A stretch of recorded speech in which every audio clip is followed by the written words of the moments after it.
It's Cookie Lab.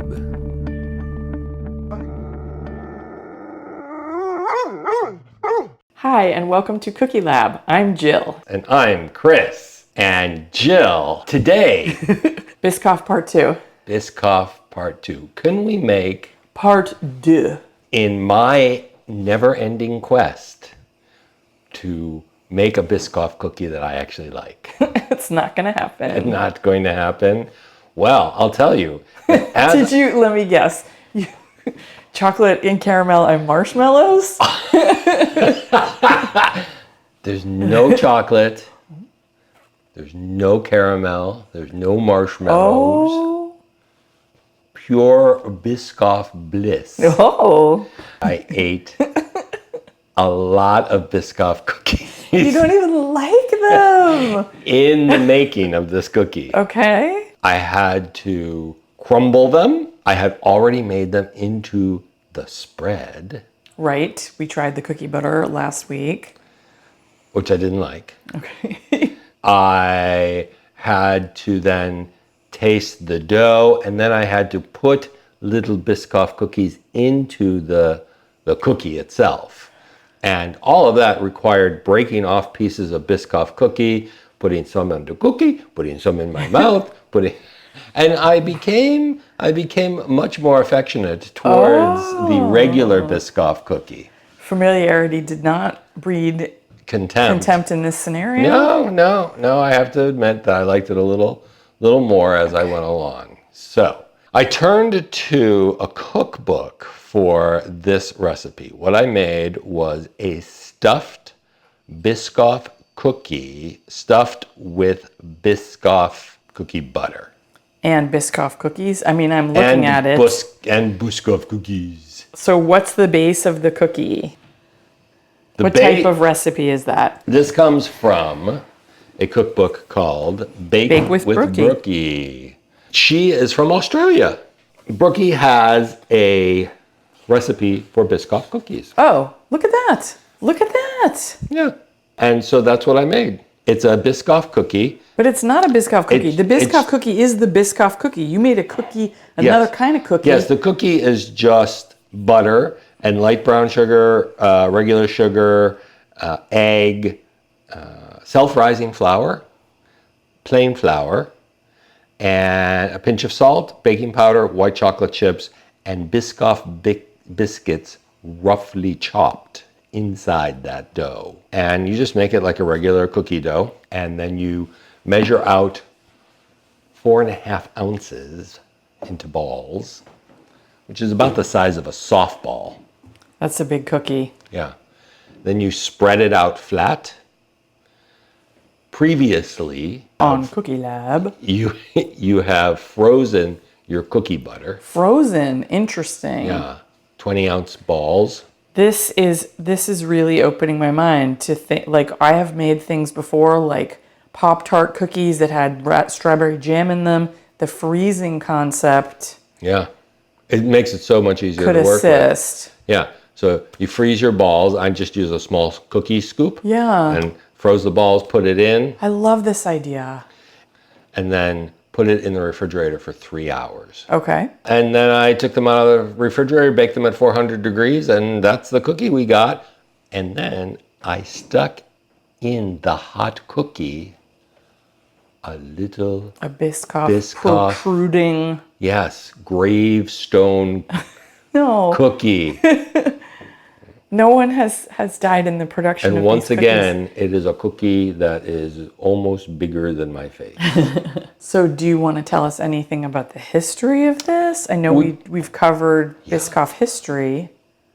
You're going to love this. The history of cookie butter. Yeah. Yeah. For those of you that are not in the know, cookie butter is a creamy spread made from speculoos cookies. And it's kind of young, I believe. Yeah. The name speculoos, we didn't go over this last week, most likely derives from the Latin word speculum. It's got to be Dutch, no? Latin, meaning mirror. The design around the edges of the cookies looked like a mirror frame. I agree. Yeah. So they called them mirror cookies, speculoos cookies. Oh, I had no idea. Yeah. And another theory suggests it comes from the word speculator, a word used for bishop. Better watch out, the speculators coming down the road. Get out your refrigerator Your preacher cookies. Your preacher cookies. Given that the cookies were often made in the shape of St. Nicholas, Okay. these spice cookies were traditionally made and eaten around the time of St. Nicholas Day, celebrated on December 6th in Belgium and the Netherlands as a special treat. But the concept of cookie butter originated in Europe with a Belgian housewife. Her name is Els Schepper, or Schepper, but I believe It's unclear. you have taught me that it's SCH is sk. So we're going to call her Els Schepper. She's developed the winning recipe for a spreadable version of the cookie on a 2007 Dutch reality show called The Inventors. Was it like a challenge? Like you Yeah. need to make a spread of the, or was this her idea? You need to come up with an invention Okay.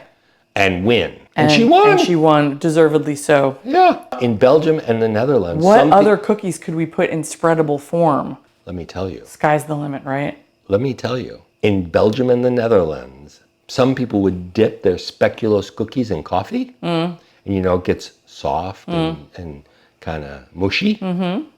And then they would spread the softened cookie on toast. Oh, that's a lot of carbs, folks. Graham crackers.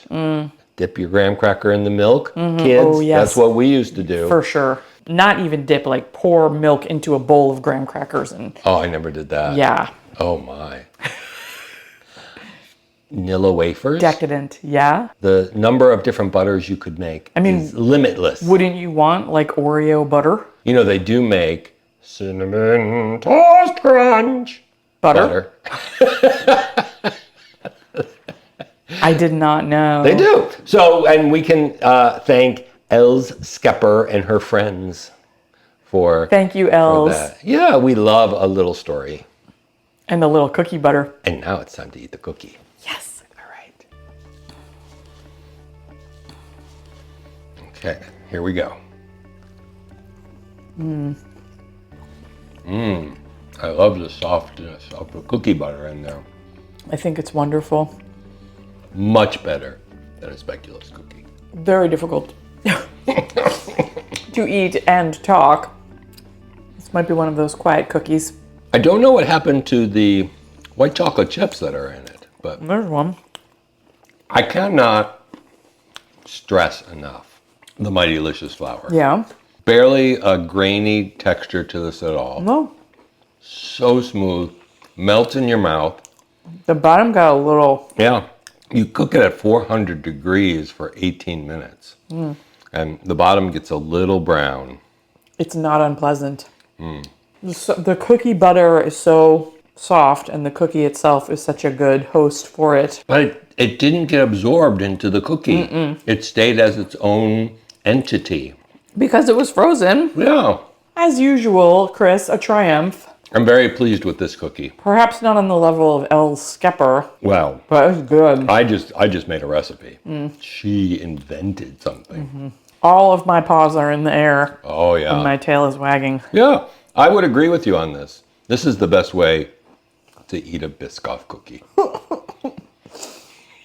It's like a triple Biscoff cookie. Biscoff lovers out there, you're gonna have to give this one a try. And Biscoff haters out there, I would recommend giving it a try. You could become Yeah, a lover, I'm not opposed not to a it. fighter.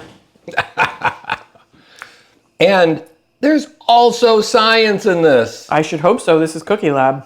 Biscoff cookies have cardamom in them. One of the many delicious spices. Preliminary research suggests that cardamom extracts have anti-inflammatory properties, likely due to their bioactive compounds. And there's not a lot of research out on this. And people make cardamom oil and they rub it all over their bodies, helping to stop inflammation or any number of other ailments. But here on Cookie Lab, we report on the science. There is a study on the benefits of cardamom extracts for their applications as natural anti-inflammatory. They looked at phenols, flavonoids, and terpenoids. I think we've talked about all these things. Things that we love here on Yeah. Cookie Lab. Go listen to a previous episode if you want an in-depth study of any one of those three things. In one study with people with pre-diabetes, took either a daily 3-gram cardamom supplement or a placebo for 8 weeks. And Those who received the cardamom showed significant reductions in high sensitivity C-reactive protein, a marker of inflammation, compared to the placebo group. but what did it do to their blood sugar? Nothing, but it reduced inflammation. Okay.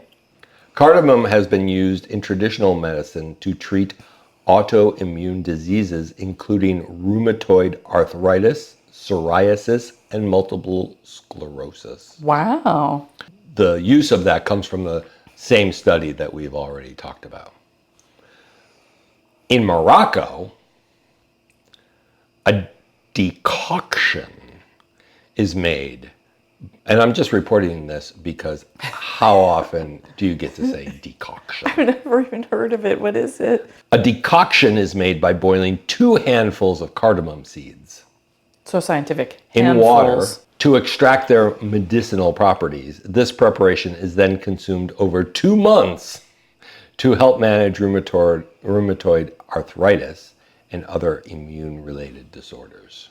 So there is some anecdotal evidence of the Moroccans making a tea of some sort and They're always drinking making it some delicious tea. for rheumatoid arthritis, psoriasis, and multiple sclerosis. Crazy. So there's many other things that they say that cardamom is good for.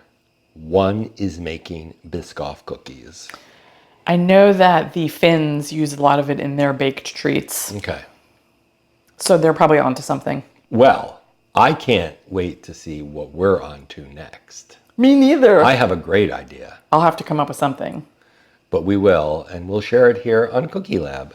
Bye.